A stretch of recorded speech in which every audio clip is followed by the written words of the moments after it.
Hoi! Today the New World dev team released changes that could massively affect the PvP and PvE meta in New World in various ways and also make things very expensive for all of us. Along with that, there were also new, very significant changes to the bow, and they told us about a good reason to currently not roll certain Gypsum casts. Some of these changes were documented in the test server patch notes, others were not. Let's talk about all of them. First, these are changes on the test server. There is no guarantee that they will make it into the live client, and there's always the potential that things could be changed before they make it to live, which is exactly what happened to the first thing that we'll talk about. In the previous PTR patch notes, there was a segment for the bow, and one of the things that was said was that all primary arrow shots will now have a radius of 0.15, and all changed shots will have a radius of 0.33. This was actually a typo and was meant to mean all charged shots. Everyone assumed that by changed shots they probably mean abilities, but it was the charged shots that have this different range.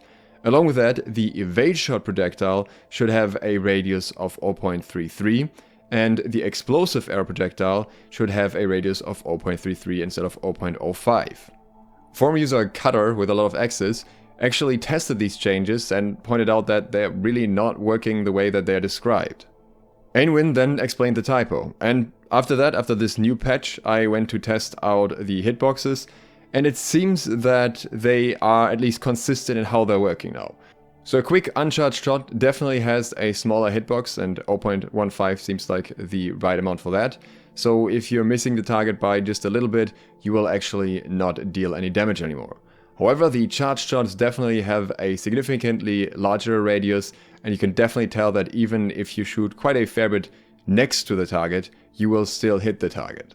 This is not the case for any of the abilities the bow has though. All of those seem to use hitboxes of around 0.15. The problem with measuring this exactly is that many of them have a different angle at which they hit the target compared to a normal charge shot, so it is a bit hard to compare. But if you shoot like on top of the dummy, right and left, you will usually see that it's approximately the same range if you factor in the slight difference in angle. So all of those seem to have around the same radius as a light shot.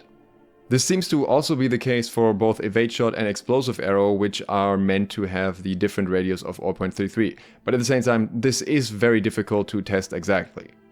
Generally, this is definitely a nerf to the bow, but at the same time I also don't think you should be able to hit significantly next to the target and still deal damage to them, so I personally don't have a big problem with that. When I was farming Scorpio, I was getting shot in the cave while hiding behind a wall, completely out of line of sight and still taking damage, and that will still be the case after this patch with charged shots, so I don't think bow users will suffer, given their aim is accurate enough.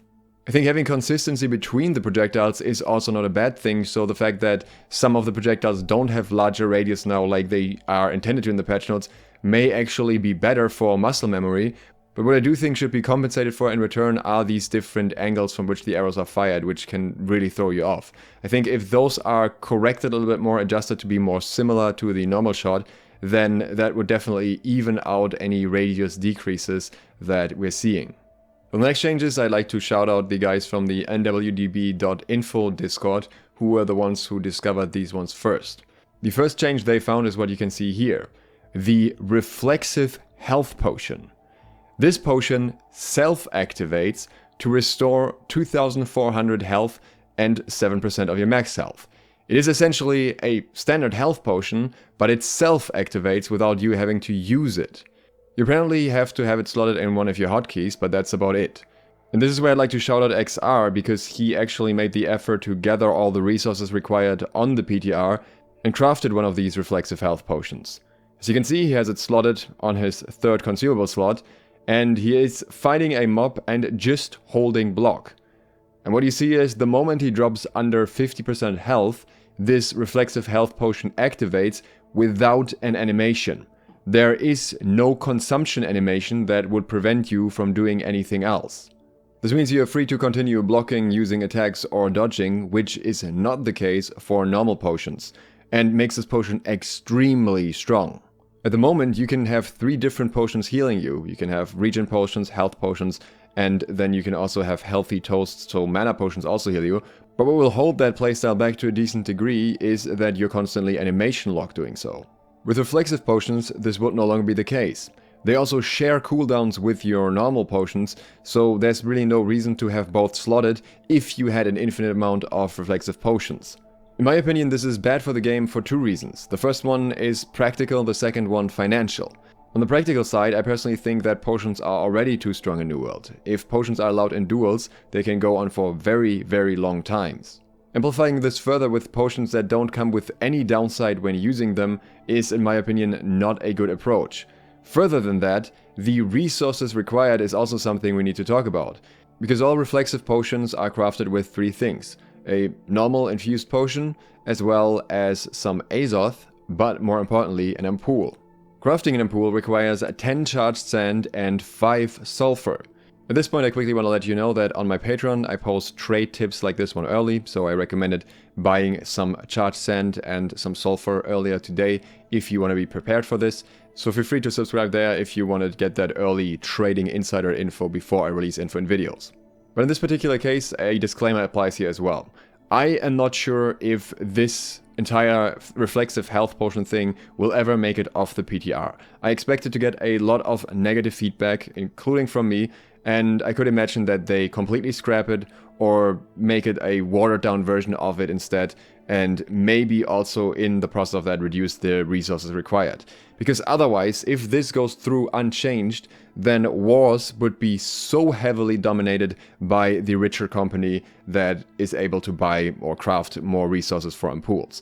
And the resources for those aren't cheap right now. If you're buying charred sand and sulfur at the moment, you're probably paying at least 500 gold per ampoule. At the same time, stockpiling some charged sand and sulfur isn't a bad idea anyways, because it's also needed for acid tinctures, which I expect will play a role with the first raid boss that we're getting. The other change that the guys from the New World database discovered is a change to Darkness Defined. This is a Great Axe from Starstone, but in one of the next patches we will see a mutated version of Starstone, where the legendary version of this Great Axe can drop. And this one originally came with multiple damage con perks, meaning perks that directly increase the damage of your attacks. On one hand it had Enchanted, and I think the second one was Thwarting Strikes, along with Chain Void as well, even though the Chain Void was actually bugged and didn't even seem to work.